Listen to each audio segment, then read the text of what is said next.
Let's head back to the voicemail of Truth and Reason.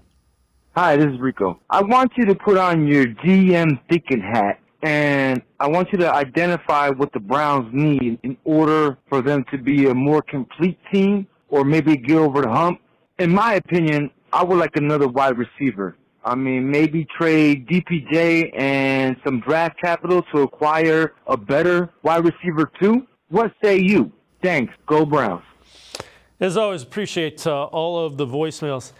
Casey, we've alluded to it. They had a couple of games, one of DTR, one of P.J. Walker. Deshaun Watson, I don't know what this passing game looks like yet. I'm not opposed. I'm not saying no to upgrading the wide receiver room. I don't know if you know that for sure yet, though. Yeah, that's why I would pump the brakes, because if you get the week 3 Deshaun Watson back, then you look at someone like DPJ, his usage, he got 3 receptions on 4 targets for 49 yards. That's about what I need out of him. I don't really, you already got Coop and you got all these other pieces. We don't know exactly what they're looking with. We got to get this thing on a roll before we automatically cut bait with someone. And you could look at someone like DPJ and just think, it's not playing out the way you thought it would. He's probably not going to be here next season. Get something for him if you can, but you have to be able to replace that now. And who's going to cut bait with a receiver to require a receiver?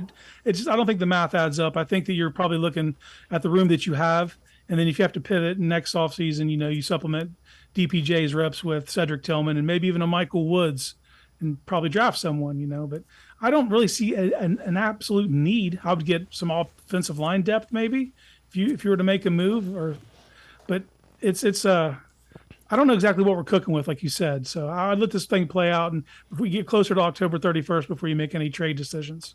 Yeah, and you still, I probably sound like a broken record. They still haven't figured out a way to utilize what I think is a pretty good weapon in Elijah Moore. Mm-hmm. Yeah, there still seems to be a lot of meat left on the bone. But we need Watson in there to figure out what it's going to be. What it looks like with the backup quarterback is going to be different than what it looks like when you get Watson fully back and up to speed. Fingers crossed. They were using a lot, too much of the gadget route at first. I think there needs to be a little, little pieces of that, but you got to get that guy downfield. He creates too much separation for you not to utilize that and get big chunk plays, because this is a team that needs to be more explosive, and he's like the leading candidate to make that happen. Yeah, and you saw Marquise Goodwin running the jet sweep, and it looked different. Goodwin's a guy that is used to doing that and knew where the acceleration, it was different with him. He turned it into a 20-yard gain. Yeah, and it was exciting. It was exciting to see him turn that corner, and that it only takes one bad angle and he's gone. So I expect you'll see more of that in the next coming week.